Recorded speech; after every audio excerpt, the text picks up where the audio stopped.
Olá, pessoal, sejam bem-vindos ao nosso podcast Tô no Pod. Primeiramente, quero agradecer aos nossos patrocinadores. Sphinx Produtora, produza seus conteúdos como podcast, vídeos institucionais, vídeo aula, vídeos comerciais, transmissões ao vivo com equipamentos profissionais de última geração. Faça seu orçamento e venha gravar aqui, no estúdio da Sphinx Produtora, na Barra da Tijuca.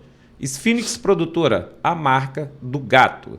A Mídia Rio, descubra como os painéis de LED podem transformar a sua marca. Seja notado e conquiste novos clientes. Localizado no complexo Dimension of Park, na Avenida Belardo Bueno, número 1. E Barra da Tijuca Notícias. No episódio de hoje vocês saberão como identificar um transtorno de ansiedade. Transtorno de ansiedade tem cura? Saiba a diferença entre ansiedade e depressão. Nossa convidada de hoje é médica psiquiatra, se especializando em transtorno de uso de substâncias. Obrigado, doutora Telacim Tabata. Olá! Oi, Luiz. Oi, pessoal. Boa noite. É uma honra receber o convite para participar do Tô no Pod. Podermos falar sobre ansiedade, que é um tema tão importante e tão relevante nos dias de hoje. Muito relevante. Obrigado pela presença. Eu que agradeço. E por que Telacim Tabata, um nome tão bonito, já veio até como médica, né? Hoje, né? Quando eu era criança era só bullying. Meu pai leu um livro quando ele tinha 16 anos, chamado O Homem que Calculava, de Malbataan. E nesse livro, Telacim era uma princesa grega. E o significado é talismã. E aí, toda vez que eu conto o significado, as pessoas perguntam se meus parentes são gregos também. Não, eu sou de Nova Iguaçu. Mas é isso. É o nome que ficou. E hoje eu amo, porque é fácil de você me localizar. Ah, que bacana. Você quer falar um pouquinho da sua família? E minha família é a típica família de domingo, clássica, né? Eu hoje sou casada, tenho a honra de ter casado com o amor da minha vida, que está logo ali. Tá ali? Tá pertinho? Temos um filho. Qual o nome do seu... Perdão, seu xará. Meu seu xará, Luiz. Meu marido Luiz Carlos, meu filho Luiz Otávio, família de Luiz. Todo mundo Luiz. Com Z ou com S? Com Z, com Z. Ah, com Z, que bom. Regra. Luiz Otávio vai fazer 17 anos, nosso xodó. E nossa família toda é uma família muito grande, muito agregadora. Sim. E como toda reunião de domingo, todo mundo fala muito alto, come muito... Ninguém se larga. Que bacana, que bom. E são minha base, minha fortaleza. Que bom, doutora. E o que levou a senhora a se especializar em uma das áreas da medicina que trata de uma das doenças que atinge a humanidade hoje, que é a saúde mental? O que levou a senhora a estudar essa doença aí? Luiz, é clichê quando a gente fala isso, mas legitimamente eu não escolhi a psiquiatria me escolheu. A minha escolha inicial não era psiquiatria, a minha escolha inicial era ginecologia e obstetrícia, que é a base da minha família. Meu pai, que é meu maior exemplo, é ginecologista obstetra. E desde criança essa era a minha escolha. Levei a maior parte da minha faculdade voltada para essa área, mas depois que eu me formei, em meio à pandemia, eu comecei a questionar essa escolha e repensar a minha especialidade. Foi nesse momento que eu entendi que eu precisava ir para a psiquiatria. As questões psicológicas, as questões mentais das pacientes que eu atendia eram muito mais relevantes para mim do que a especialidade em si, em que eu atuava. E aí eu comecei a rever minhas escolhas e me encontrei na psiquiatria. Sim, sim. A senhora como psiquiatra... Senhora não, Luiz. 18 anos. Telacim não, doutora Telacim... A senhora, como psiquiatra, estuda, diagnostica, trata e cuida da prevenção dos distúrbios mentais, emocionais e comportamentais em sua totalidade, tá certo, doutora? Considerando também compreender os aspectos biológicos, psicológicos, sociais e até ambientais. Sendo assim, doutora, qual a diferença entre psiquiatra e psicólogo? Talvez seja uma das dúvidas aí de muitas pessoas, né? É sim, Luiz, é uma questão que é comum o paciente já chegar, inclusive, mencionando: eu não sabia se eu devia ir ao psicólogo ou ao psiquiatra. Na verdade, a diferença inicial está na formação, onde o psicólogo é um profissional formado em psicologia e ele realiza tratamento das questões emocionais, mas através de técnicas e terapias. Sim. Ele não usa abordagem farmacológica. Já um psiquiatra é um médico, né, um profissional formado em medicina, que depois ele faz uma especialização em psiquiatria e o tratamento pode ser tanto terapêutico quanto farmacológico, mas, no geral, é um tratamento mais voltado para abordagens farmacológicas. A senhora pode me explicar, na nossa linguagem normal farmacológica, o psicólogo não pode prescrever receita médica, é isso? Tratamento medicamentoso. O tratamento medicamentoso, ele fica a cargo do psiquiatra, Sim. enquanto o psicólogo, ele faz outras abordagens, né? Através de conversas, abordagens terapêuticas. Existem diversos tipos de abordagem terapêutica, mas que não incluem medicação. Já o psiquiatra, ele está apto a prescrever o tratamento medicamentoso e também associa isso à abordagem terapêutica. Normalmente, né, na grande maioria dos casos, eles caminham juntos. Sim, quando a pessoa deve procurar um psiquiatra? É outra dúvida muito comum. Sim. O momento em que se procura um psiquiatra ou um psicólogo. Sim. Depende muito. Inicialmente, eu sou suspeita para falar, porque eu acho que todo mundo devia ter um psicólogo para chamar de seu. Eu acho que todo mundo devia fazer terapia. Eu acho isso primordial. Inclusive eu. Todos. Eu faço, não abro mão. E aí, quando você começa a perceber que você está tendo algum tipo de prejuízo na sua vida, alguma alteração na sua vida que está impactando de uma maneira mais intensa, por exemplo, eu estou com insônia, ou eu estou tendo alteração no meu apetite, ou eu já não tenho mais vontade de fazer as coisas que eu fazia antes. E isso não pode ser tratado só por um psicólogo, né? Deixa de ser uma questão só comportamental, é importante que você vá ao psiquiatra. Mas você pode também já iniciar um tratamento com seu psicólogo e o psicólogo, vendo que tem necessidade de uma outra abordagem, ele encaminha você ao psiquiatra também. Até em caso, por exemplo, em caso de pessoas que terminam relacionamentos, pessoas que perdem pessoas importantes na família, que às vezes precisa de um tratamento correto, então é primeiro procurar um psicólogo porque tem pessoas que parece que fica com ansiedade ou depressão isso a respeito de términos de relacionamento, essas coisas, né? Isso, é muito comum acontecer da pessoa terminar um relacionamento e aí ela está num período de sofrimento intenso ou de angústia ou não está sabendo como administrar aquelas emoções e aí seria importante que ela desse início a um tratamento psicológico e a partir dali vai ser avaliado se isso necessita de um acompanhamento psiquiátrico ou não. Sim, entendi. E existem algumas especializações dentro da área da psiquiatria, doutora. Psiquiatria clínica, forense e pericial, semiologia dos tratamentos mentais, atenção psicossocial e psiquiatria terapêutica também, né? Isso. Também tem. A senhora poderia falar assim algumas delas ou tem algumas diferenças, grande diferença entre elas? São áreas, Luiz, distintas na psiquiatria, né? Algumas têm o mesmo foco voltado para o transtorno de doenças mentais como um todo. A psiquiatria clínica, por exemplo, é uma área abrangente, mais abrangente da psiquiatria, onde você trata transtornos mentais no quesito do ambiente clínico. A psiquiatria forense está mais relacionada a uma ligação entre o transtorno mental e o sistema legal, onde você avalia a competência e a condição mental de réus. Forense. Isso. Existem outras áreas também muito importantes que são subespecialidades da psiquiatria, como psiquiatria de infância e adolescência, transtorno de uso de substâncias e por aí temos várias outras subespecialidades. Sim. Agora, doutora, vamos direto ao ponto. Vamos ao nosso ponto principal, que é considerado o mal do século por um dos maiores psiquiatras do mundo, que é o Dr. Augusto Cury, que a ansiedade chega a suplantar a depressão, né? Qual é a diferença de ansiedade para a depressão? É outra pergunta muito comum, né? A ansiedade, Luiz, ela é um transtorno que te gera preocupação excessiva. A gente diz que a ansiedade é o excesso de futuro, né? E a depressão é o excesso de passado. A ansiedade, ela te gera muita preocupação, pensamentos acelerados, você está sempre preocupado com algo que ainda vai acontecer. É o SPA? O SPA está incluso na ansiedade, não está caracterizado ainda como um transtorno específico que tenha uma classificação no manual diagnóstico, mas hoje a gente fala muito do síndrome do pensamento acelerado, onde você está sempre preocupado com alguma coisa que vai acontecer, mas que você não tem domínio sobre aquilo, você não consegue ter controle, né?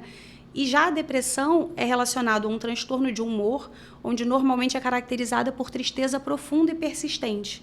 E aí começa a interferir nos aspectos da sua vida, como no seu trabalho, nos seus relacionamentos. Você deixa de fazer coisas as quais antes você tinha vontade, né, tinha interesse por fazer. E assim a gente consegue diferenciar as duas. É muito mais grave depressão, no caso. São transtornos que podem estar associados comumente, podem uma coisa levar a outra, inclusive, né?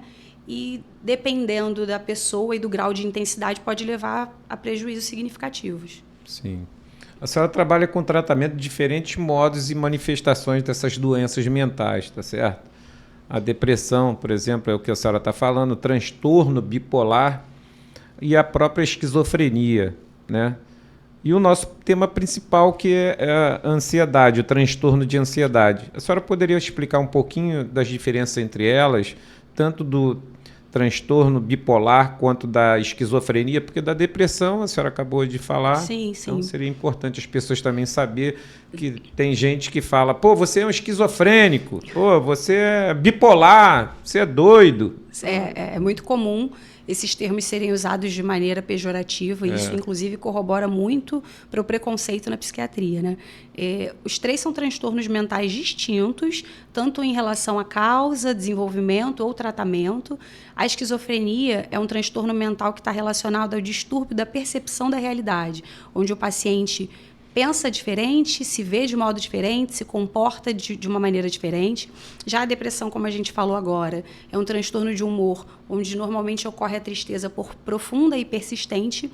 E o transtorno bipolar, diferente da depressão, que é a depressão unipolar, o transtorno bipolar de humor, ou transtorno afetivo bipolar, é um transtorno onde você oscila, alterna entre episódios de depressão e episódios de mania ou hipomania. Eles podem estar associados, inclusive, todos eles com ansiedade também. Sim. Vou falar de um assunto aqui que eu não queria nem falar, mas é a diferença da ansiedade normal, que é aquela ansiedade que normalmente a gente sente, para o transtorno de ansiedade. Eu falo da ansiedade normal, mas aqui brincando com os botafoguenses, que ano passado a Anne, que está ali do outro lado, né? Acho que ela chegou a ter esse sentimento de ansiedade profunda, que foi pensar que o Botafogo ia ser campeão e o Botafogo não foi, e está tendo ainda, inclusive, né? O Botafogo agora é um dos primeiros classificados e os botafoguenses estão tendo muita ansiedade em que o time vai ser campeão de qualquer jeito. Então a senhora pode me explicar o que é essa ansiedade normal? É uma brincadeira, tá? Para os botafoguenses. E o transtorno de ansiedade. A ansiedade, Luiz, é uma emoção, né? Um sintoma que todos nós temos. Todo mundo se sente ansioso em algum momento. Você se sente ansioso diante de uma situação nova, você é convidado para participar de um podcast, você fica ansioso. Seu time está nas vésperas de um campeonato, Você fica ansioso. Isso é comum e esperado. A gente não pode viver sem ansiedade, né? A gente diz que quem não tem ansiedade é o psicopata, que a gente já nem usa mais esse termo. Mas a ansiedade, ela é esperada e é importante na nossa vida. Quando essa ansiedade começa a gerar outros sintomas associados e começa a ficar persistente, né? Ela começa a ter uma duração maior e começa a ter uma intensidade maior, gerando prejuízo, aí você pode estar desenvolvendo um transtorno de ansiedade. Ela começa a trazer uma série de outros sintomas associados, começa a ter um impacto maior na sua vida e aí está muito mais próximo de você estar passando por um período de transtorno de ansiedade. Nossa, galera. Tá valendo muito a pena. Dá um joinha aí nesse conteúdo da doutora Telacin, porque, tá sendo muito legal. Vou esperar um pouquinho vocês dar aquele joinha, só apertar aí, é um minutinho, dá um joinha. Quem quiser se inscrever no canal, melhor ainda, mas eu não gosto de ficar pedindo para se inscrever em canal, que eu acho isso chato pra caramba. Doutora Telacin, por que as pessoas desenvolvem o transtorno de ansiedade? Luiz, essa pergunta não é uma pergunta de uma resposta só, né? É comum as pessoas quererem um motivo para aquilo que está acontecendo com elas, mas esse motivo em relação ao transtorno de ansiedade, ele pode ter diversas respostas, que vão desde fatores genéticos, que o paciente não tem condição de interferir, a história familiar dele interfere, fatores neurobiológicos, que está ligado a neurotransmissor, fatores psicológicos que dizem respeito ao pensamento, ou também a questão de traumas que o paciente possa ter sofrido, isso impacta muito no transtorno de ansiedade, e fatores ambientais, o tipo de trabalho que você tem, se você tem um ambiente de trabalho estressante, se você sofreu alguma mudança recente que não estava esperando, pessoas que se mudam de emprego sem estar esperando, mudam de cidade, isso tudo tem um impacto muito grande para que você possa desenvolver um transtorno de ansiedade. A senhora pode me dizer quais são os sintomas realmente num transtorno de ansiedade? Sintomas que são característicos do transtorno de ansiedade incluem desde de sintomas emocionais até sintomas físicos, que normalmente assustam muito, né? Os sintomas vão desde irritabilidade, alteração no sono, alteração no apetite, também é muito comum. A senhora pode repetir para as pessoas que estão nos assistindo agora? Importante, né? vamos. Porque é muito importante, né? Vamos frisar os sintomas que são os mais característicos e que são comumente percebidos. Irritabilidade, alteração no sono, alteração no apetite, dores musculares, pessoa que se queixa muito de dor nas costas, dor no pescoço, uma tensão que a pessoa não consegue se livrar, mesmo fazendo uso de medicação, inquietação. E o mais comum, quando as pessoas começam, nesse caso, a ter crise de pânico, às vezes já está num grau mais evoluído, são as pessoas que têm taquicardia, falta de ar, aquela sensação de morte iminente. A pessoa fala, eu achei que eu ia morrer, sem motivo nenhum. Eu comecei a ter uma falta de ar, comecei a sentir uma dor no peito. Isso é muito comum com pessoas que já estão num transtorno de ansiedade mais avançado. E o que a senhora está dizendo, isso aí já é um diagnóstico ou não? Na verdade, são características que levam a um diagnóstico, né? Para o diagnóstico, a gente tem que fazer uma anamnese precisa, tem que fazer toda uma investigação da vida desse paciente, não só do momento atual, dos 2 últimos anos, o que é muito importante, mas desde a infância dele, levando em consideração, Luiz, que os fatores genéticos e a história familiar impactam muito no fato de você ter um transtorno de ansiedade futuro. Então, é importante a gente fazer todo um rastreio da vida do paciente para a gente saber se ele realmente está vivendo um quadro de transtorno de ansiedade. Então, a senhora está dizendo que tem que analisar até os familiares, que de repente um pai, uma mãe, não sei se um avô ainda chega a essa situação. Isso é muito importante. De que uma criança pode tender a ter esse transtorno de ansiedade. Quando a gente faz a anamnese... Muito importante isso, né?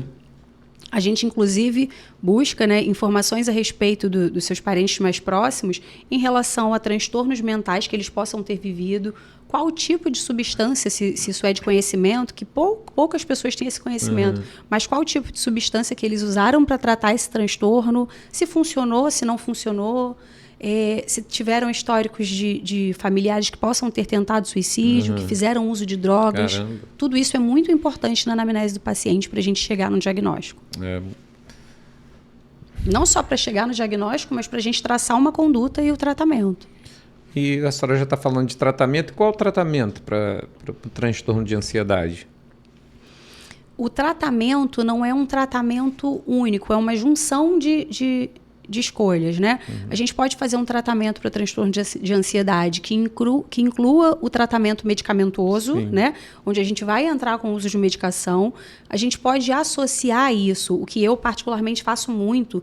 90% dos meus pacientes eu encaminho para fazer a psicoterapia, né? Eu acho importantíssimo que tenha um acompanhamento psicológico. Então, aí o terapeuta vai escolher qual é o método de abordagem que ele vai usar para fazer também uma intervenção não farmacológica, uma intervenção terapêutica. E o primordial, que eu sempre enumero para os pacientes, é muito importante o paciente entender que não adianta você fazer um tratamento medicamentoso, né, o que eu falo lá, como é que você espera que dê muito certo só de você sentar, tomar um comprimidinho com um copo de água e achar que vai resolver os seus problemas? não é só uma questão, né? Não é só um tipo de abordagem. Aí eu só tomei o tratamento e eu continuo sem mudar nada na minha vida. Só tomei a medicação, então vai resolver. Não vai.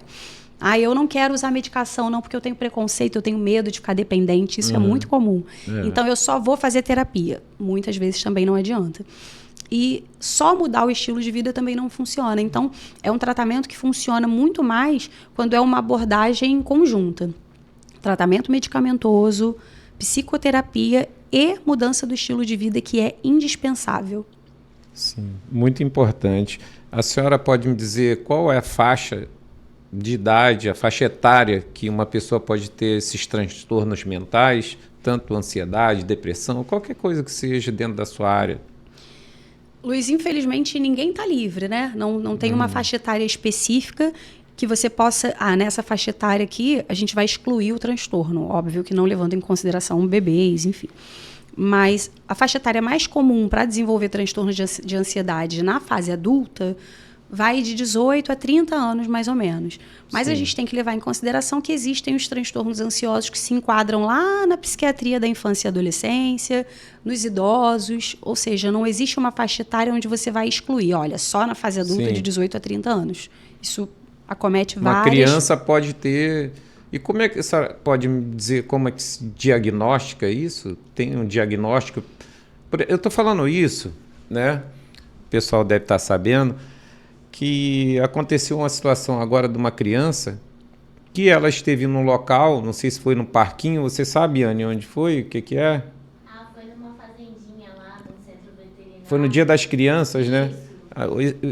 Essa criança foi numa festinha antes, nessa fazendinha onde tinham os animaizinhos lá, e logo depois ela foi no outro dia no mesmo local com um cachorro, né? E acabou matando todos os bichinhos lá com a presença da criança. E nas reportagens diz que depois, quando foi falar com a criança na casa dela, já na casa dela, se ela ficou com pena dos bichinhos, de matar os bichinhos, ela falou que não teve pena nenhuma. O que a senhora pode me dizer a respeito dessa situação de uma criança de 9 anos, como a senhora está falando de transtorno? Eu vou emendar já nessa pergunta, porque muitas pessoas também têm uma preocupação em crianças na escola com um perigo também iminente de uma criança pegar... Não, no Brasil acontece muito pouco, mas já aconteceu, né? Em São Paulo aconteceu, aqui no Rio de Janeiro aconteceu e nos Estados Unidos também já aconteceu, né? Uma criança pegar uma arma e chegar lá na escola, no local e atirar nas crianças, nos próprios coleguinhas. Então, inserido dentro disso tudo aí, da ansiedade de uma criança, ou depressão, ou transtorno bipolar, esquizofrenia, o que for, eu queria que a senhora me tecesse o comentário a respeito realmente dessa preocupação das crianças hoje de estar estudando e não identificar um transtorno psicótico de uma criança de chegar e matar animais, ou de repente até de pegar uma arma ou uma faca e matar o colega na escola. Eu não vi a fundo a respeito dessa reportagem dessa criança, mas o que eu vi por alto parece que foi uma criança de 9 anos. 9 anos. E aí muito se fala a respeito de que é um psicopata, certamente é um psicopata, a gente tem que ter cuidado para a gente não caracterizar, não diagnosticar essa criança e fadar ela a ter um diagnóstico desde cedo, quando na verdade hoje a gente já não fala mais da psicopatia, tá? Esse nome ele foi mudado, a gente fala de transtorno de personalidade antissocial, só que uma criança de 9 anos, ela ainda não pode ser diagnosticada com um transtorno de personalidade antissocial. Ela se enquadraria aí, talvez num transtorno de conduta, mas ainda que seja algo muito devastador, é superficial que a gente possa traçar um diagnóstico para ela mediante um fato isolado. Fica nítido que ali ela saiu completamente do limite do que a gente acha que é aceitável para uma criança, né? Tendo em vista que a gente espere que é aceitável, está dentro do esperado, que algumas crianças às vezes têm alguns comportamentos onde elas fiquem livres de remorso, ou vai lá e dá uma beliscadinha no cachorro, né?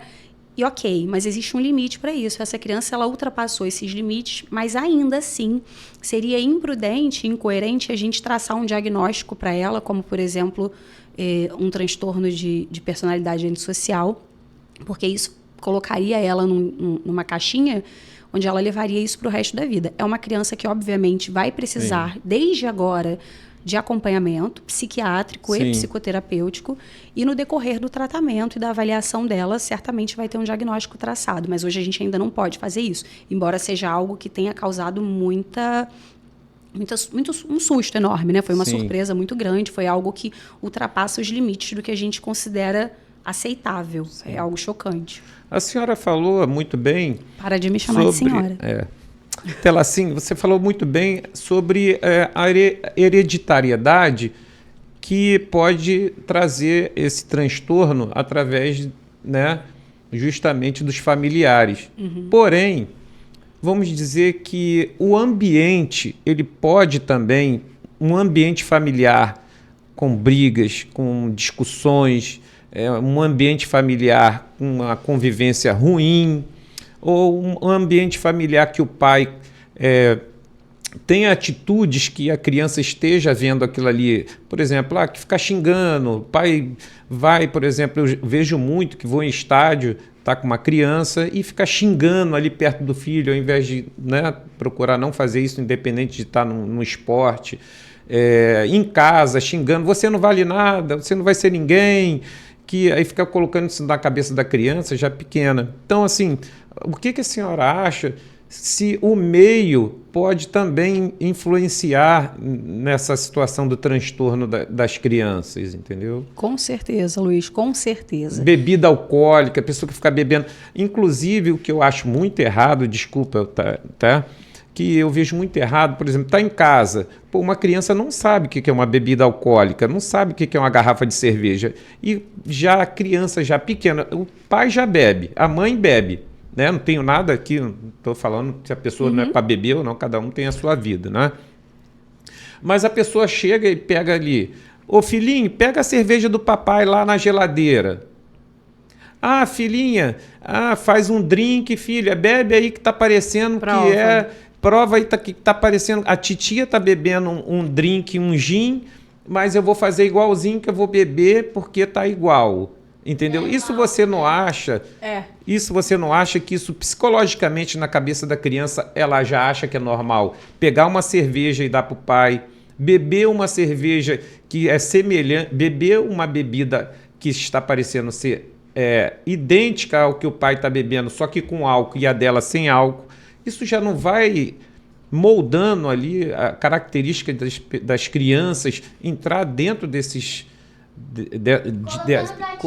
Colocar gatilhos, obrigado, Anne, gatilhos mentais e ajudando realmente as crianças já a começar nessa vida tendo esse meio interferindo na mentalidade das crianças. O que você tem a me dizer a respeito disso? Com certeza, Luiz. Em dois aspectos diferentes, né? Tanto na questão de induzir, né? Você começa a normalizar aquilo para a criança, é o que você falou. Faz um drink igualzinho ao meu, mas sem álcool. Não pode beber ainda porque é pequenininha, mas daqui a pouco vai poder. Né? E aí, antigamente, hoje acho que a gente não vê mais isso, mas antigamente era muito comum os pais mandarem os filhos pequenos na rua, vai ali na vendinha comprar cigarro e cerveja para mim. Isso era muito comum, hoje a gente não vê tanto, mas... Então, você acaba induzindo através da normalização do consumo do álcool dentro de casa, assim como você acaba gerando muitos traumas, que é o que a gente também vê muito. Adultos que crescem relatando que no passado viveram em ambientes extremamente tóxicos, extremamente hostis, onde o pai bebia e depois que bebia agredia a mãe, ou onde os pais estavam bebendo e depois acabavam discutindo, e crianças que tinham muito medo de viver nesse ambiente, ou crianças que se sentiam abandonadas pelos pais. Esse tipo de comportamento, eles são fatores de risco extremamente relevantes para que seja um adulto que no futuro possa desenvolver um transtorno de ansiedade, um transtorno depressivo, devido ao que eles viveram lá na infância, né? É o que você falou, as palavras que você usa contra uma criança, os exemplos que você dá, nada disso são coisas superficiais, nada disso passa batido. Tudo isso que você viveu lá atrás na sua infância corrobora muito com o adulto que você vai ser. Sim, sim. Então, dentro da nossa conversa, qual a sua opinião se nas escolas poderia ter esses ensinamentos de inteligência emocional, né, no ensino moderno? Porque realmente a senhora pode até dizer que as pessoas falam, tem coisas que a gente tem que trazer de casa. Aprende em casa. Aprende em casa. Porém, como a gente conversou anteriormente que o meio pode influenciar na criança, né? A gente está falando mais criança, né? Sim.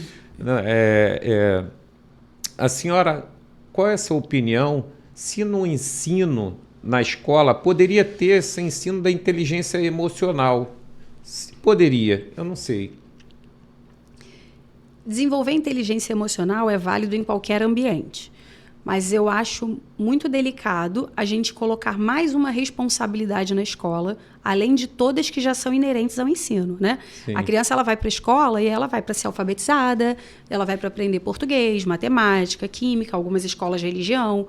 Você colocar diante das costas da escola a responsabilidade de desenvolver uma boa saúde mental para um ser humano é uma responsabilidade muito grande. Eu falo isso pensando pelo lado dos professores, que já têm uma grande carga e que acabam sendo já treinados. Mas não poderia colocar um professor especializado nisso, botar como matéria? Eu estou falando só isso aí, doutora, porque o mundo mudou, não é aquele mundo de antigamente que a gente xingava o coleguinha, que aí brigava na escola e tal. Era um mundo diferente de hoje, que hoje qualquer coisa influencia na cabeça da criança, entendeu? Então, a questão justamente é essa. A inteligência emocional no mundo moderno, no nosso mundo de hoje, né? Porque antigamente, pelo que eu saiba, a gente não tinha episódios de criança entrando em faculdade, colégio e ficar matando todo mundo. No ruim de tudo, entrava na sala de aula, tacava bolinha de dentro da sala, ou virava uma cadeira e saia correndo. Por isso que eu estou tecendo esse comentário a respeito justamente da inteligência emocional dentro das escolas. Sim, mas é importante a gente frisar, Luiz, o seguinte: antigamente você não via tanto esse tipo de comportamento. E quando você começa a ver mais isso hoje, inclusive essa noite, já era tarde, eu não me aprofundei, mas eu vi que uma criança de 14 anos, na Bahia, levou uma arma e atirou, acho que mais 3 colegas. Ou seja, essas coisas vêm se tornando cada vez mais repetitivas. Mas quando você diz que isso acontece mais hoje, isso está relacionado exatamente à falta da estrutura familiar e não a uma falta da escola, né? Não é uma responsabilidade que só a escola poderia evitar. Naturalmente, você tem que fazer um rastreio do convívio, do ambiente familiar dessas crianças. Porque a escola, ela já tem um pouco dessa visão. A escola hoje ela já está apta a observar o comportamento do aluno que está fugindo um pouquinho do que a gente considera normal. Aquele aluno que começa a apresentar um comportamento mais agressivo, aquele aluno que começa a se isolar um pouco mais. A escola já está apta. Os professores eles já têm esse treinamento. Já existe uma equipe especializada. Isso pode não ser uma matéria específica na escola, mas já existe nas escolas uma equipe especializada para identificar algumas alterações no padrão de comportamento dessas crianças, e aí eles fazem o quê? Eles não tratam. Eles têm que ir lá na raiz do problema, que são os pais. Chamam esses pais, né, relatam o que eles estão percebendo na escola para que os pais possam interceder. Então, é uma rede de apoio que anda entrelaçada, mas essa responsabilidade não pode ser colocada somente na escola. Sim, e para as pessoas que sentem alguma coisa a respeito de uma doença mental, né, que é o nosso assunto, tem pessoas que demoram a procurar um profissional da saúde, né? Sim. A senhora poderia me explicar o porquê disso? E, emendando na pergunta, o que pode acontecer com a pessoa se ela não procurar um profissional de saúde? Essa pergunta é muito importante, Luiz. Primeiro, a gente vai falar dos motivos pelos quais as pessoas demoram a procurar ajuda no caso de algum sofrimento emocional. Primeiro, preconceito, medo e falta de informação. São os principais. Com a pandemia, Isso tem diminuído um pouco, né? Os pacientes têm buscado muito mais ajuda, porque eles conseguem identificar que, olha, na pandemia eu perdi alguém, na pandemia eu fiquei com muito medo, na pandemia eu fiquei desempregado. E isso está fazendo com que as pessoas fiquem um pouco menos reticentes a procurar ajuda psiquiátrica. Mas ainda existe fortemente esse preconceito do quem vai no psiquiatra é maluco, você está se tratando com um psiquiatra, então você não é uma pessoa merecedora ali, você não é normal como todos nós, como se, na verdade, as pessoas não tratassem as suas questões sem falar para ninguém, né? Hoje em dia está todo mundo fazendo algum tipo de tratamento e ninguém abre isso. Mas esse tipo de preconceito ainda faz com que muitas pessoas protelem muito a busca por ajuda. E isso resulta, naturalmente, não só num avanço do transtorno, você começa a agravar e acelerar esse transtorno, que poderia ter sido resolvido antes, mas também no desenvolvimento de outros transtornos, como, por exemplo, um transtorno depressivo, que está muito ligado ao transtorno ansioso, transtorno de uso de substâncias também, que também é muito ligado à ansiedade. Pacientes que estão num transtorno ansioso começam a fazer busca de substâncias para, inicialmente, camuflar essa ansiedade, né, trazer um relaxamento, e depois elas vão exacerbando seu quadro.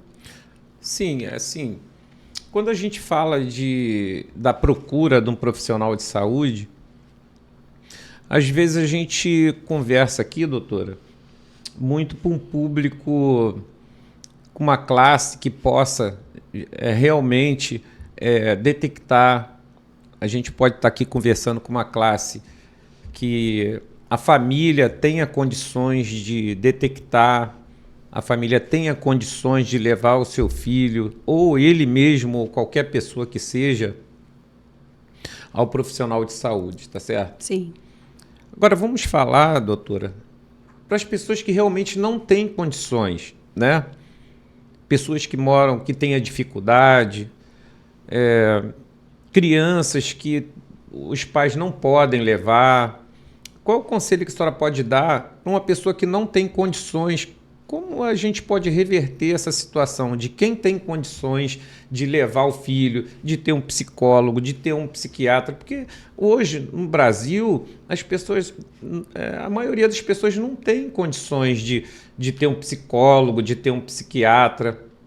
Então, dentro desse mundo que a gente vive, né, que é um mundo real, qual a sua opinião? O que a senhora pode deixar para as pessoas que não têm condições de arcar, de pagar um psicólogo, de pagar um psiquiatra? A rede de saúde, a nossa rede de saúde, tanto municipal, estadual ou federal, ela tem a capacidade de atender esse pessoal, todas as pessoas de classes sociais de nível praticamente baixo que não têm condições? A senhora acha que tem? Com certeza, Luiz. Fica difícil a gente dizer que a rede, né, que o Sistema Único de Saúde está preparado para atender todas as pessoas, mas todas as pessoas têm esse direito. O SUS, ele está aberto não só para essas pessoas que não têm um poder aquisitivo para pagar uma consulta particular, mas para aquelas que têm. O SUS é para todos, tá? Você não precisa chegar lá e comprovar que, olha, eu não tenho condições de fazer um tratamento particular, então eu venho aqui. Não. Qualquer pessoa que se sinta em sofrimento e que identifique a necessidade de um acompanhamento, ela tem direito a procurar o SUS. E isso não é nem só em questões em relação à questão de poder aquisitivo ou não. Tá? Tem pessoas que fazem acompanhamento, que iniciaram o tratamento psiquiátrico fazendo acompanhamento com médico particular.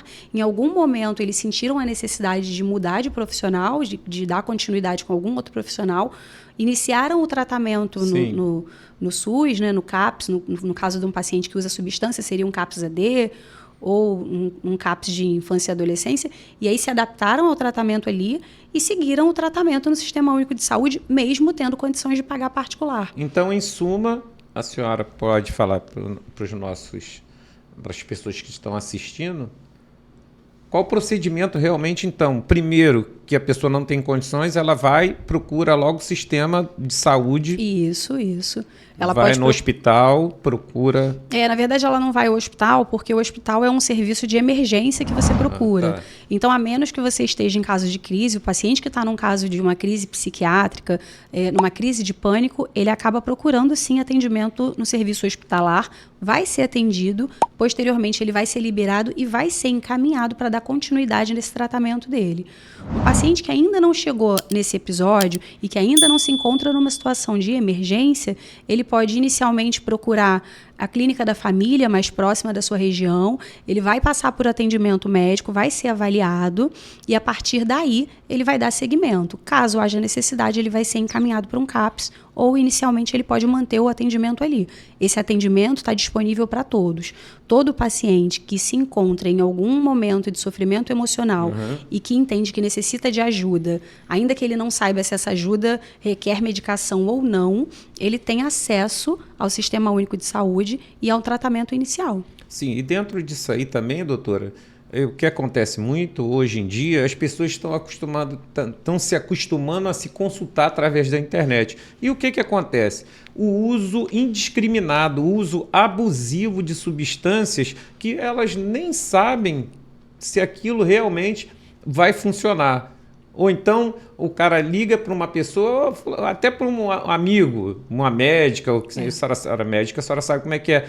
Eu estou assim assado, que remédio, que medicamento eu tomo? Não sei o que. Evidentemente que vai ter que ser prescrito. Normalmente um medicamento para ansiedade e depressão são medicamentos prescritos, tá certo? Sim, são controlados. Mas hoje, aqui no Brasil, a senhora sabe muito bem, né, que tem farmácias que vendem remédio sem receita médica. Tá certo? Infelizmente cobram um pouquinho mais caro e aí vendem justamente. A medicação. Então vamos falar a verdade aqui. Então tem muitas farmácias que vendem medicamentos que se chamam tarja preta, né? Que não tô me sentindo bem, vai lá, compra lá o Rivotril, qual o básico do... Clonazepam. Toma e indiscriminadamente vai tomando, vai se acostumando com aquilo. E o que pode levar essa dependência de substância, esse uso abusivo de querer se medicar pensando que está indo tudo bem, que ali vai tirar a ansiedade, a depressão, tomando remédio tarja preta. O que pode levar a isso? Olha, muita gente vai se identificar com isso, mas o que eu mais recebo é o paciente que chega e fala, então, eu comecei a perceber que eu estava com insônia, e aí eu tomei o remedinho do meu marido, melhorei. Estou tomando o remedinho da minha mãe, melhorei. É muito comum, tá? O paciente fazer isso. Ele, às vezes, já tem acesso a essa medicação em casa de uma outra paciente, e aí, se funciona para ele, vai funcionar para mim. E aí ele inicia um uso sem prescrição, né? Um uso que não é adequado, ou quando o paciente não tem acesso em casa a medicação, ele acaba recorrendo, isso é muito comum também, recorre ao mercado paralelo e compra a medicação sem receita ou compra a receita. Tem pacientes que fazem isso, compra a receita no mercado paralelo. Sim. E aí começa a fazer o uso de uma medicação que não foi prescrita. Isso vai gerar uma série de outros transtornos. Eu sempre falo, o paciente começa a usar essas medicações que você citou, são conhecidas como benzodiazepínicos, e são medicações que trazem uma série de problemas posteriormente. Não são medicações que dificilmente a gente prescreve para uso contínuo, são medicações que a gente deveria usar, na grande maioria dos casos, como SOS. E esses pacientes começam a usar indiscriminadamente, e aí quando chegam para você já tem uma resistência muito maior a tirar essa medicação e já estão sofrendo uma série de efeitos colaterais que são gerados por essas medicações.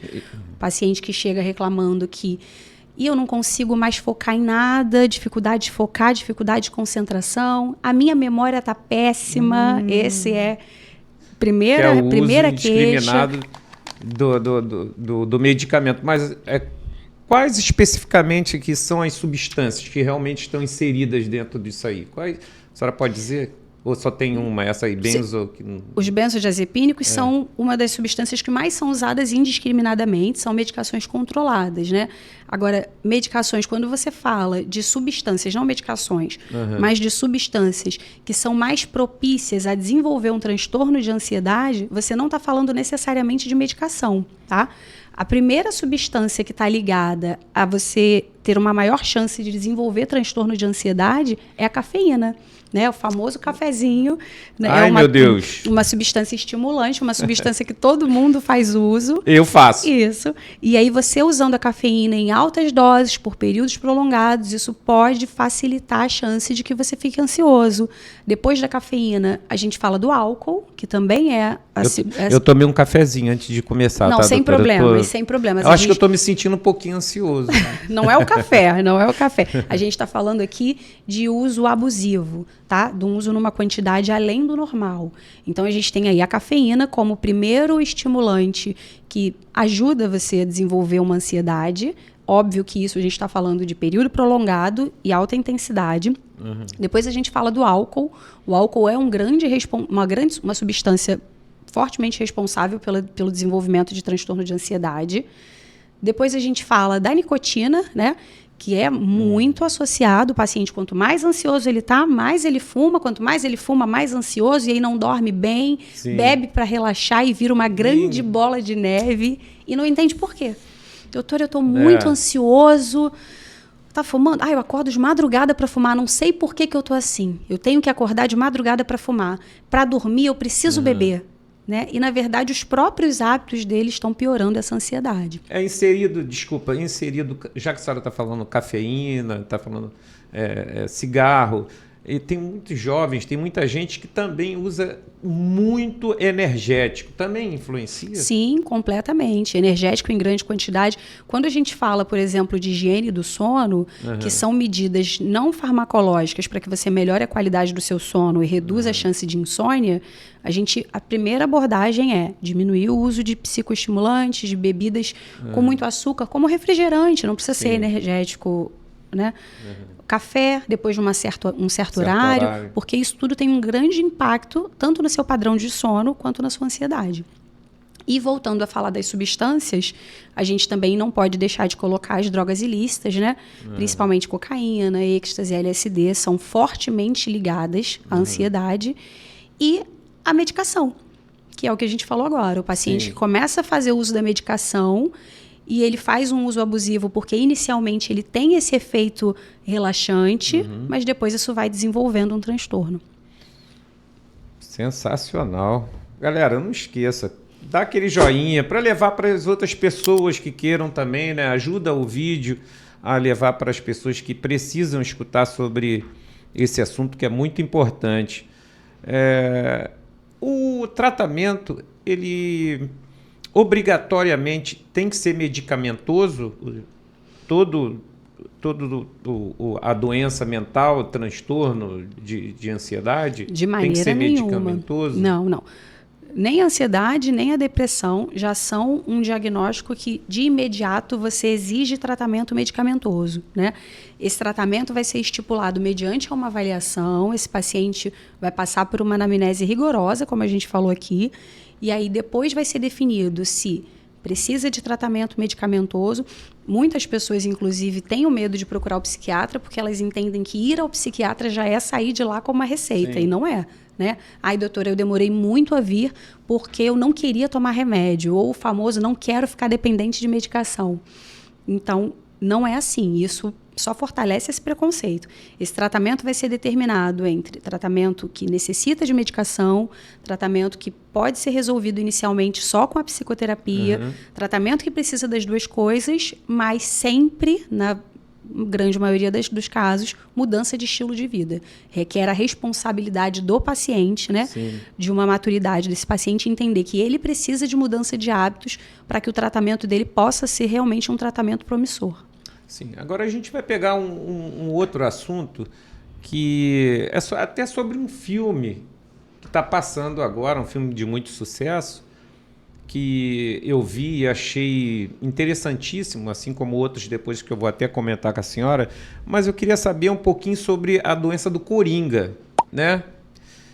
Que o Joaquim Fênix, que é o ator, eu vou te falar um negócio, o Coringa 1, né? Eu nunca vi uma atuação de um ator igual desse Fantástico. cara. Eu acho que ele teve uma situação que ele teve que emagrecer não sei quantos quilos, e para fazer esse papel que é como a gente está conversando, o efeito psicológico, a doença, ela afeta, né, enfim, o físico, o psicológico, né? E nesse filme Coringa, ele tem uma condição neurológica rara, né, que é chamada de síndrome pseudobulbar, que é o PBA, né, onde o personagem tem distúrbios de riso, né, que normalmente ele ria de qualquer situação. E também é conhecido como labilidade emocional e transtorno da expressão emocional involuntária, né? Inclusive tem uma situação, que no Coringa 1, que ele está dentro do ônibus e uma senhora está com a criança e ele começa a rir da criança e a mãe da criança pensa que ele quer fazer alguma coisa com a criança. E ele andava com um papelzinho na mão dizendo que ele realmente tinha essa condição neurológica, né, de ficar tendo risadas ali involuntárias, né? E essa normalmente ela é caracterizada realmente por riso ou choro súbito, né, incontrolável. E como foi a situação do ônibus, inapropriado, né, para onde ele estava, desproporcional. A gente pode tratar isso também como um problema psiquiátrico, ou isso aí de repente é um subtipo comum de epilepsia, né? Como é um choro, um riso involuntário, eu pergunto, é um problema psiquiátrico ou é apenas um ataque epilético? Porque pelo que eu já li e fiquei sabendo um pouco sobre a doença, ela realmente é ligada à psiquiatria. O que a senhora tem a dizer? Sim, na verdade é uma condição neurológica que ela está caracterizada por perda de controle das emoções. Por isso que ele ri em momentos em que ele não gostaria de rir, chora quando não gostaria de chorar. Então, a gente não coloca isso como um transtorno psiquiátrico, né? Essa condição neurológica que acontece com ele é uma condição rara, não é uma condição tão frequente de se ver, mas independente dessa condição, a gente consegue identificar no Coringa uma série de outros transtornos psiquiátricos. Isso fatalmente ele tem. As pessoas falam que esses transtornos mudam muito de acordo com a edição que está sendo vista, né? Sim. Mas é levantada sempre a hipótese do transtorno de personalidade antissocial, Sim. psicose, já que ele tem episódios de delírio e alucinação. Algumas pessoas falam da personalidade narcisista, outras de que ele tem um transtorno de personalidade borderline, sim. E por aí vão surgindo uma série de outras hipóteses de transtornos mentais para ele. Como no filme, como na vida real, né? Porque eu já tive casos de choro súbito. Tipo, chegou a conta de luz. Todo mundo, né? Todo mundo. Por causa de quê? Por causa de prancha, por causa de secador de cabelo. E tu sabe como é que é, né? Então, quando o Botafogo perde, eu acho que também tem choro súbito, né? Não, aí é grave. Né, Luiz? Aí, vamos falar muito de Botafogo não, senão nossos telespectadores vão parar até de assistir, que a gente já falou sobre o Botafogo, né? Falar do Flamengo, né? Daqui a pouco. A ansiedade, ela precisa de uma manutenção? O tratamento do transtorno? Precisa ela tem uma cura? Ela tem uma cura ou a pessoa precisa de manutenção? Né? Entendi. A gente não fala em cura, Luiz. A gente fala no gerenciamento do transtorno. A gente fala no controle, né? Você identificou que algo estava fugindo da normalidade, que algo estava te gerando prejuízo, e aí você procurou ajuda, buscou ajuda e iniciou o tratamento. À medida que você inicia o tratamento, seu quadro vai se estabilizando. Sim. E você passa a estar num estado de controle, de gerenciamento daquela situação. Onde se você tinha crises, essas crises vão diminuindo de intensidade, esses sintomas vão ficando menos intensos e aí você fica controlado. A gente não fala na cura, mas que é perfeitamente controlável. Mas a senhora está falando da ansiedade. Da ansiedade. Então a senhora está dizendo que o transtorno de ansiedade, não estou falando de depressão, não estou falando nada. Vamos falar de transtorno... Mas o mesmo vale para depressão. Mesmo vale para depressão. Medicamento, aí... vai ter o acompanhamento, aí vai ver se está progredindo, regredindo. Isso. Mas no final, tem cura ou não? Não, a gente não fala em cura, a gente fala em controlar os sintomas. Se tiver a necessidade, você entra com tratamento medicamentoso. Se houver a necessidade, você vai fazendo ajustes das doses ou das moléculas até você encontrar o tratamento adequado para aquele paciente. Você associa isso à mudança de estilo de vida, né, como iniciar a atividade física, que é inegociável, qualidade de sono através da higiene do sono, fazer psicoterapia. Então, você associa isso a uma série de outros fatores e aí, à medida que o paciente vai obtendo resultado, vai controlando esses sintomas, a gente vai entendendo que a gente está alcançando um objetivo. No momento em que alguma coisa aconteça com a vida dele, que ele perceba a necessidade de voltar a buscar ajuda, ou talvez ele já até tenha parado o tratamento medicamentoso por alta médica, tá? Porque a maioria dos pacientes se dão alta, eles entendem que eu fiquei bom. Isso é muito comum e muito importante a gente falar, tá? O paciente começa o tratamento medicamentoso, começa a mudança do estilo de vida que foi proposta, começa a psicoterapia, e aí é óbvio, ele vai perceber uma grande mudança do quadro dele. E aí, com essa mudança do quadro, ele começa a entender que ele está bem, que tudo está funcionando perfeitamente bem e que agora ele não precisa mais da medicação. E aí ele corta o tratamento por conta própria. Isso é péssimo. Sim. Fatalmente esse paciente vai voltar depois pior do que no início. Então, aproveitando do que a senhora está falando, a senhora mais do que ninguém sabe que a ansiedade, ela, além de causar o desgaste físico e mental, né, já que a senhora já está falando sobre isso, o exercício físico e o aprendizado dentro das artes, né, pintar, uma pintura, música principalmente, que faz bem para tudo, elas ajudam em alguma coisa nesse tratamento. A pessoa está com ansiedade, depressão, qualquer síndrome que seja, essas atividades elas ajudam a diminuir ou até acabar. A pessoa está com transtorno de aí começa a aprender música. E aí dali vai embora. A senhora acha que também não seja uma forma de um tratamento eficaz a arte? Significativamente. Muito, muito. E tem excelentes resultados. Alguns pacientes se encontram, né? Quando começam a buscar, a gente orienta o paciente a buscar alguma coisa que lhe dê prazer. Ou retomar algo que ele fazia no passado e ele deixou de fazer, ou começar uma atividade nova. E vários pacientes têm relatos impressionantes de mudança do comportamento deles depois que eles iniciaram essas atividades, que vão desde pintura, alguns pacientes começam a fazer argila, aprender a usar argila. A gente orienta também a paciente para diminuir um pouco do uso de tela, que é um grande corroborador da ansiedade. Ele substitui isso, por exemplo, 1, 2 horas antes de dormir sem tela. Isso está dentro da higiene do sono. Então, a gente orienta nesse período o paciente montar um quebra-cabeça, fazer pintura de tela ou pintura daqueles livros de colorir. Alguns pacientes aprendem a fazer crochê, a bordar, fazer atividades onde você vai estimular a sua função cognitiva, você vai sair um pouco das telas e isso vai pouco a pouco interferindo muito na sua ansiedade. Sim, sim. Bom, um assunto importantíssimo, esse assunto da senhora. A gente poderia levar aqui horas, né? O assunto é muito extenso, a gente poderia ficar aqui horas. É muito bom escutar isso. Eu quero parar mais. Né? É um conteúdo valiosíssimo que a senhora está passando para as pessoas. Né? Espero que tenha ajudado muito aqui para quem assistiu esse episódio, né? Que a senhora está nos proporcionando.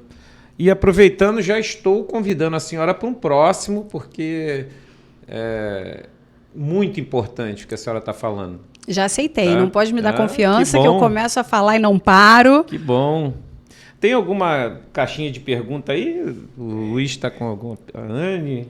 Tem. A gente tem mais perguntas aqui.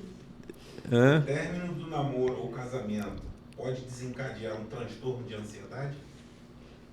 Pode sim. Na verdade, existe a ansiedade, como a gente falou, a ansiedade que é normal, e o transtorno de ansiedade. O término de um relacionamento, ele fatalmente acaba gerando um aumento dessa ansiedade, que já poderia ser uma ansiedade normal. Ela acaba se exacerbando, ele pode levar também a sintomas depressivos que, se você consegue detectar precocemente e tratar, pode ser que você evite o aparecimento de um transtorno de ansiedade ou um transtorno depressivo, assim como o contrário. Se você achando que, não preciso fazer nada, vai passar, é só porque eu estou ali na fase de luto, você não procura tratamento, isso persistindo pode vir realmente a desenvolver um transtorno. Tá respondido a caixa? Tá respondido? Tá, deu para entender? Quem perguntou? Esse foi o Pedro. Pedro? Pedro Henrique? A próxima pergunta aqui. Quem eu devo procurar primeiro? O psicólogo ou o psiquiatra? Ih, essa pergunta aí... Essa a gente falou no começo que é uma dúvida comum, né? Sobre psicólogo e psiquiatra. Até a minha. Depende, né? Olha que eu já sofri de amor, não sabia quem eu procurava. Se era Ih, um psiquiatra... Tá vendo? Se soubesse antes, não... E era- procurou alguém? Eu procurei, na época eu estava tão apaixonado que eu procurei a linha do trem, que lá em Nilópolis tinha trem. Pelo amor de Deus, corta. Corta isso. Corta. Linha do trem não, jamais, pelo amor de Deus, galera. Fala aí, doutora. Então, depende muito, tá? Você tem que prestar atenção na intensidade desses sintomas e no prejuízo que eles estão te trazendo. Se você está com alguma dúvida a respeito, eu estou com uma questão onde eu não consigo me planejar, eu não estou rendendo o suficiente no meu trabalho, eu estou um pouco desfocado, está percebendo que está com algum tipo de questão mais comportamental ou emocional, mas que isso não gere ainda prejuízo intenso na sua vida, Sim. você pode procurar inicialmente um psicólogo e, havendo necessidade, ele vai te encaminhar para um psiquiatra. Então, o mais comum hoje é realmente as pessoas ficarem com problemas de relacionamento, término de relacionamento, perda de ente querido, isso aí é muito complicado e realmente a pessoa tem que procurar. Acho que, eu estou com depressão, ansiedade, alguma coisa, com término de relacionamento, pensando que é fácil, que vai ler um livro. Não, compra esse livro aqui, Como Ligar o F, e você vai ajudar, claro, com o livro ajuda bastante, né? Mas é um caso... Mas não é só isso. É uma situação muito recorrente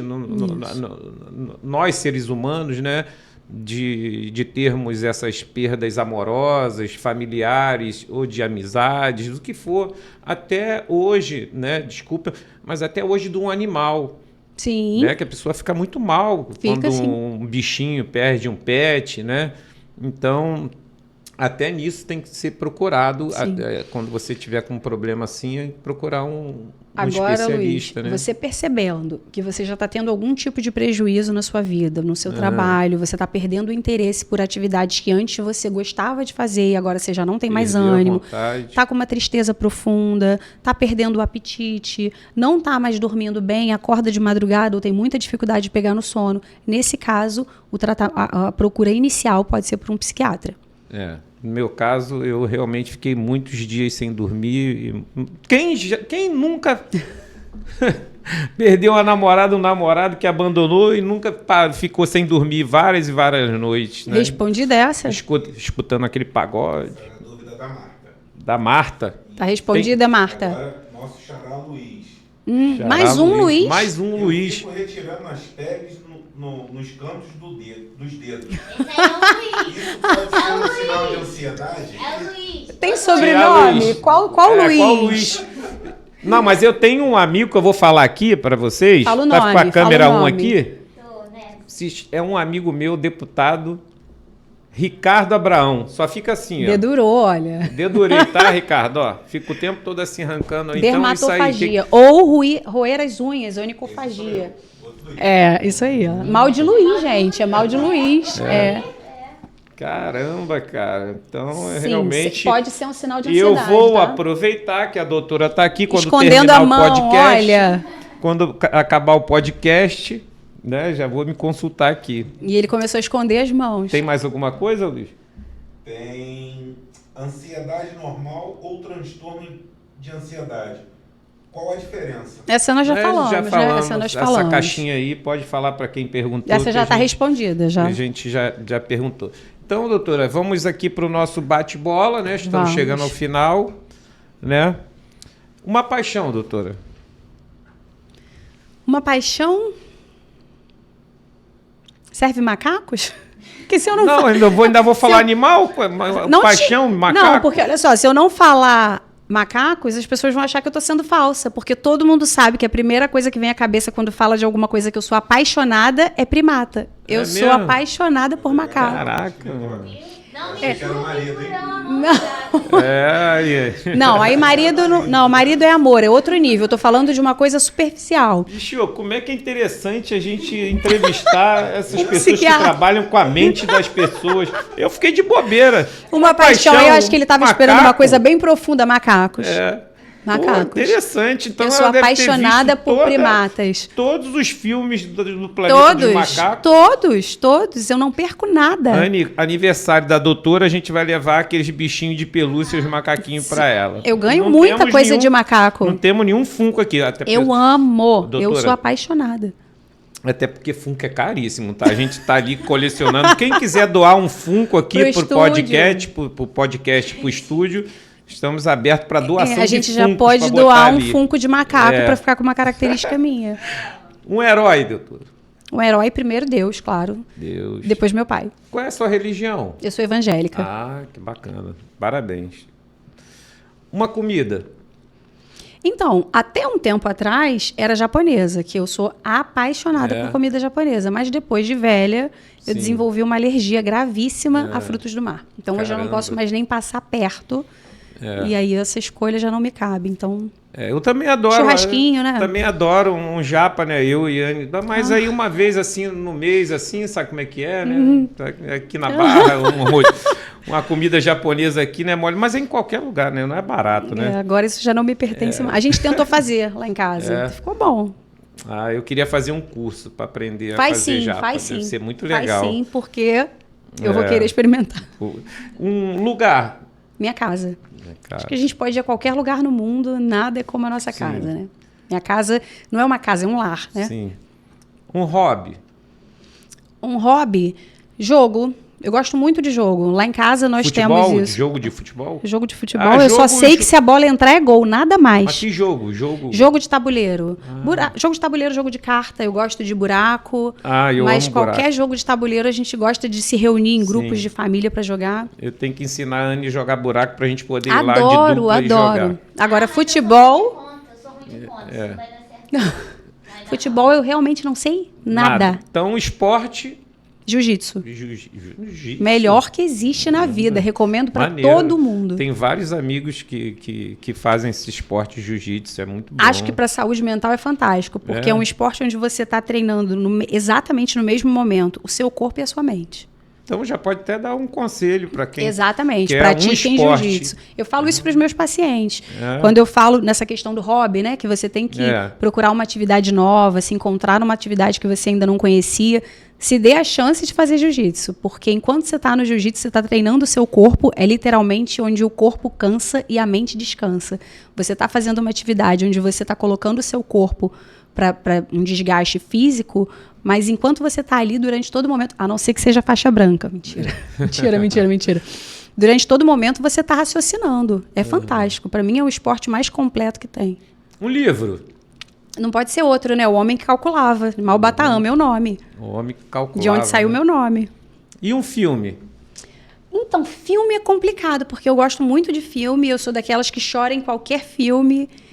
Então, O Coração da Loucura, da Anísia da Silveira, que é um livro, um filme lindo que retrata a reforma antimanicomial. Eu gosto muito. Pode repetir o nome do filme? O Coração da Loucura, da Anísia da Silveira. Sabe onde achar? Se é Netflix? Não, né? Não sabe. Eu acho que hoje não tem mais ele no Netflix. Acho que já teve até em algum momento atrás, mas acho que já saiu. Eu pesquisando, pessoal, eu vou deixar para vocês aqui alguns filmes, tá?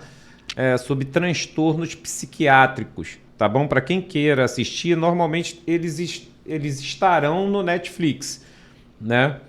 Luiz é super cinéfilo, então nem me meto nessa parte. Uma Mente Brilhante, maravilhoso. Clube da Luta, A Ilha do Medo, Melhor Impossível, Cisne Negro. Se vocês quiserem anotar. E o último que eu vou dar é o Fragmentado.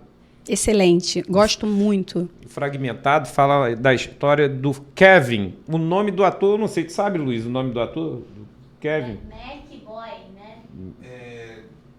Calma aí, que a gente Ele está pesquisando ali no Google, tá, pessoal? Auxiliar. Auxiliar.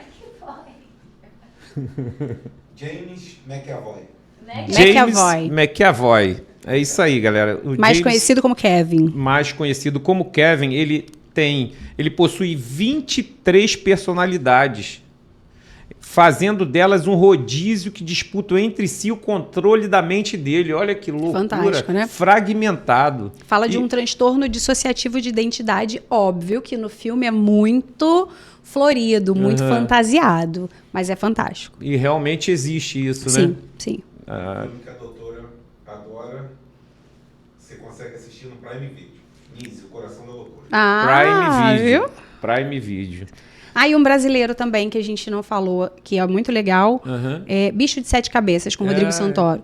Também fala da reforma antimanicomial, da luta antimanicomial. É um filme que eu gosto muito. É antigo, Sim. mas a gente não tinha deixado nenhuma opção de filme brasileiro, então legal. Então a senhora já deu aula, já explicou tudo, quase tudo, né? Vai faltar muita coisa ainda sobre as doenças mentais, né? Principalmente o transtorno, né? Transtorno De ansiedade. de ansiedade. Queria agradecer muito pela sua presença. Não quero ir embora, não quero parar de falar. Na verdade, foi uma aula, né?